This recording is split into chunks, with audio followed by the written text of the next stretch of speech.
Birmingham so far? I'm finding Birmingham lovely to come back to. I was here when the riots were on, and you know, when we had got off the train, I would just love to tell you this. An angel flew by me, and the wing of the angel almost touched my cheek, and the angel was enormous in size. Now, it was so quick, so fast, like a flash, but I never forget it, and I knew something was dreadful up ahead of me, because I hadn't got up to the street. But when I got up to the street, I was very shocked, because I looked both directions and I was watching the people, and I was watching the guardian angels with the people and trying to comfort them, to calm them. You know, even watching children who were terrified holding their parents' hands, and watching the guardian angel there as well, trying to calm a child, and watching even other angels, you know, the angels sometimes that I call unemployed angels, trying to distract children as well. And that was so beautiful to see. But the other lovely thing to see, which I know people might be shocked a bit at, was even those that were causing trouble, because the angels pointed them out to me, and to see their guardian angels whispering, talking to them, trying to get them not to do what they were thinking of doing later on in the day.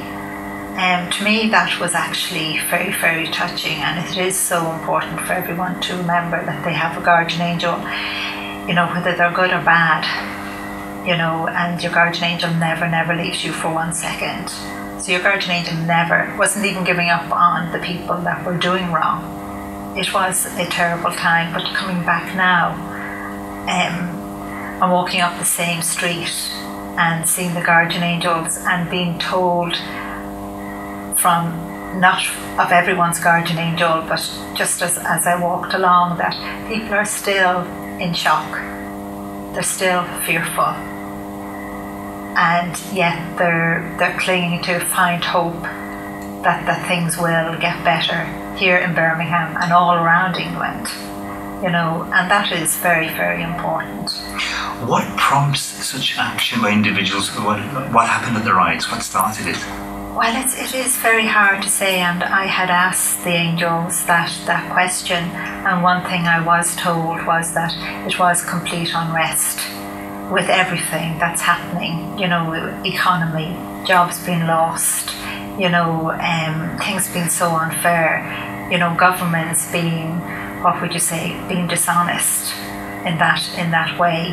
And one wonderful great miracle of the riots that day, well, not just that day, but during that time, was seeing all the communities, you know, regardless of their religions or their beliefs, out and defending each other, you know, to see, you know, mothers and fathers and even teenagers out with sweeping brushes to keep, you know, the rioters away. And I know the rioters, you know, they weren't all bad.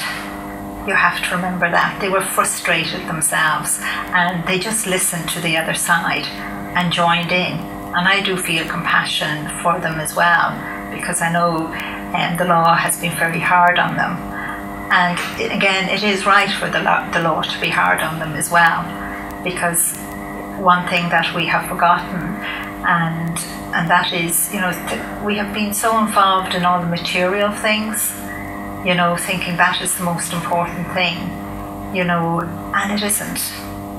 And in a sense, you know, children, you know, even teenagers growing up, they lost, you know, the point of, you know, life is not just about material things. There's so much other important things, you know, to live life. And maybe just to say to you, you know, even today, I don't know what street I was on. I think Birmingham is an absolutely fantastic city, just so beautiful. I love it. And I'm planning to come back, you know, with my daughter and maybe, you know, show her some of the sights around. But I saw a young teenager, and I'd say he was about 15. And I just watched his guardian angel, because this teenager was very down in himself, you know, just feeling like kind of giving up a bit on life. And just watching the guardian angel holding a light in front of him and moving his hand in front of the boy's chest. And I just said a little prayer as the boy walked on, that he will become lifted. I suppose we all have to remember we have to show the world, show the people, our children, that there is a future. And there is a future. Mm-hmm. Life is just so much more. With your book, Angels in Your Hair, Stairways to Heaven, obviously what I've also noticed is that you're in 50 countries in 24 different languages, and you've broken down barriers of religion and faith. Why are so many people been drawn to you? Well, I suppose when I was a child, the angels said I would write about the angels and God, and as a child I didn't take much notice. I didn't take them too serious in that way. But when I became grown and married, and the angel Michael said, Lorna, it's time for you to start to write about God and the angels, and I just literally stopped wheeling the pram with my daughter in it and just looked at him, and said, but I can't even read and write properly. I could hardly, how on earth does God expect me to write one book? And he just said help would be sent. And they did say they would be bestsellers, but I didn't take much notice of it. I have to say one thing, the angel Michael never told me it would be such hard work. And I suppose we all have to remember God and the angels play their part. It's just for us to listen and to act. I play my part, but everyone out there has to play theirs. And one thing I always notice when I do a talk, lots of people of different religions have come, and I have even been invited to different religions to go and talk with them as well. But one thing they always say is that, Lorna, we love the way you talk about angels, and then you bring God into it nice and quietly. It's like as if it gives them permission to be there, to come. And that breaks all the barriers. And it breaks down all of the barriers. And that is one thing, all around the world, I'm saying to all the different religions, whether you're Catholic, Protestant, Muslim, Jew, Hindu, I know there's so many, open your doors and invite others in, to pray with you. Because we should all start to pray together. There should not be just one area or one building for Muslims, or one building for Jews, or one building for Catholics or Protestants. Someone on the street, if they feel like going and having a quiet prayer, they should be able to walk into any place that's considered a place where you can go and pray. And you should not feel intimidated in any way. You should be able to pray in whatever way you would like to pray. That is very important, because one thing God has shown me that in the future, and again depending on the decisions we make, the choices we make, all religions will come under the umbrella.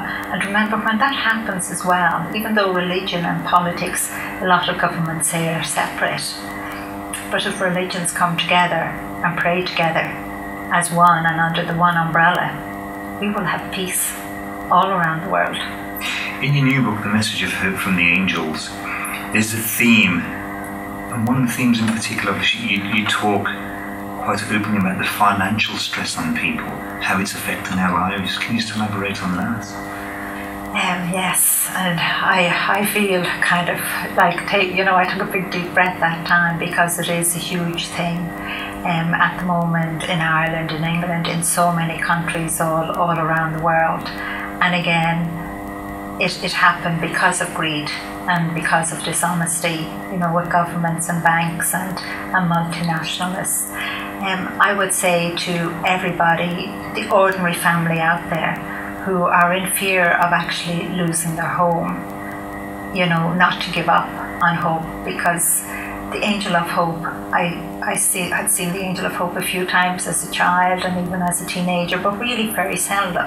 But now I see the angel of hope even here in Birmingham. Could you describe the angel of hope for me, please? The angel of hope is, I actually, even when writing the book, I found it very hard to describe him. He is so massive. He is like a flame, and he's like a light within a flame, and within that I see an outline of a male, masculine, given that human appearance, and he's dressed in a cloak. But the most striking thing about him, he's always enormous. Even if he's only 4 feet away from you, he's still enormous, because he's still a million miles away. That's the only other way I can describe it as well. But he holds a torch in his hand, and it reminds me of the Olympic torch.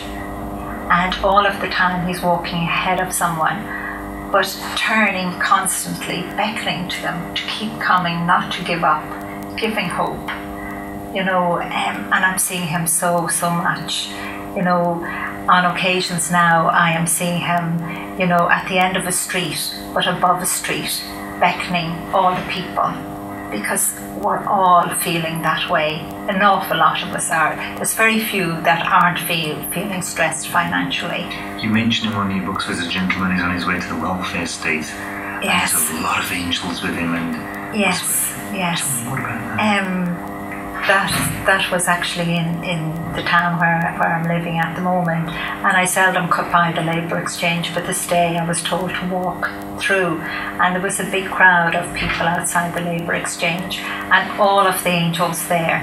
And then as I passed, I see this man in his 50s walking towards the Labour Exchange, and there was angels around him, and suddenly the angel of hope appeared in front of him, but yet like a million miles away, beckoning to him, because the man was terrified. He was in a state of shock. He felt his world had collapsed now. He'd no job, never unemployed before. What is he going to do?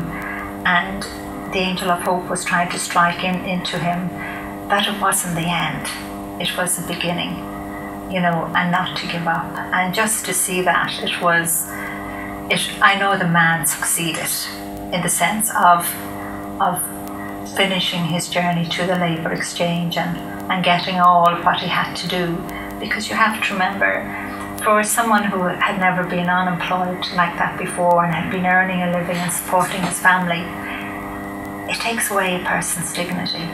And that's why people have to stand up and be counted, but not to riot, not to cause war, but to get our governments to change, and to get laws in there that would keep banks honest and multinationalists, because one thing I have been told, we will get out of this, so I always beg people not to give up.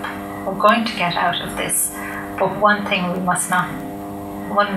must not make, and that is when we come out of it, we must not get greedy again and put prices way up, because if we do, and I hate saying it, we're going to collapse worse.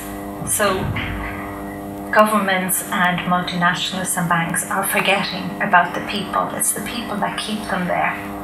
So you've got to get your government to start to think about the people now, not themselves, and they're still inclined to think of themselves. Obviously, with the government on a macro level and a local level, you also talk about the average family parenting in your new book. Yes. The importance of it. Can you tell me a bit more about that? That chapter in the new book, A Message of Hope from the Angels, so far I'm hearing back so much, because I'm shocked myself that the ordinary person out there never realised that the most important job in the world is being a parent. It's not being a president, it's not being a banker, it's not being a doctor or a nurse. It's actually being a parent, because a parent has to remember you're moulding that child for the future. Everything you teach that child, and you have to teach that child to be caring and to be loving, and to create a wonderful future. Because sometimes I have been shown futures where we have forgotten the children, where we're not teaching them what they should know, and the simple things in life, to be kind and gentle and to reach out and help each other, where, do you think that's because we live in a materialistic world and everybody's just gearing up to greed? I am seeing so many children being so greedy, so selfish.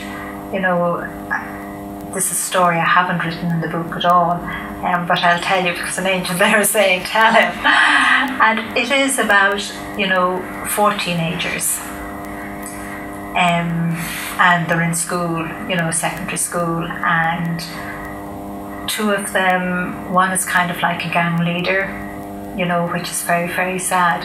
and another young girl wants to become recognised within that gang. And the gang leader says, let's go over and give these other two girls a push. And they know these other two girls.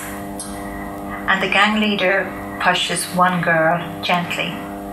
But the other girl, because she wants to be part of the gang, pushes the other girl hard. And of course the other girl really falls and injures herself quite badly, leg and arm and cuts, and goes home. You know, the teacher sent her home, and they all say it was an accident, but it wasn't an accident, you know. And the angels are saying that has to stop. We have to teach children, you know, that is wrong in that way. And the sad thing was that the teenager who had pushed the other teenager, because I was there at the other girl's house, came up to see how she was, but never apologised.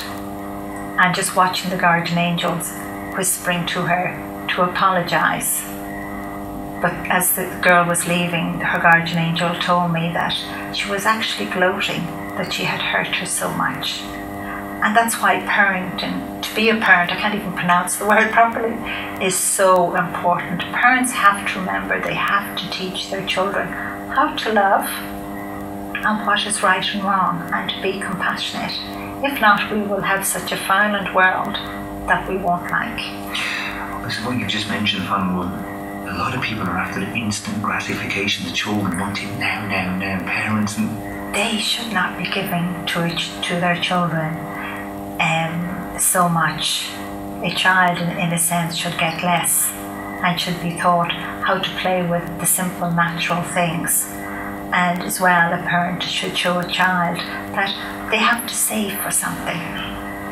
And a parent should not be afraid to say to a child, I can't afford it.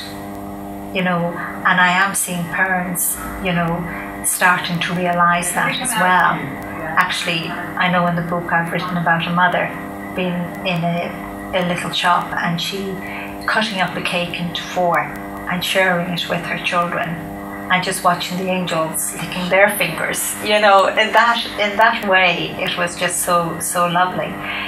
But that's what parents have to teach children. Do you think that sometimes the parents need healing? You talk about healing energy as well. You know, from parents, maybe, do they need healing as well? They do, but you have to remember,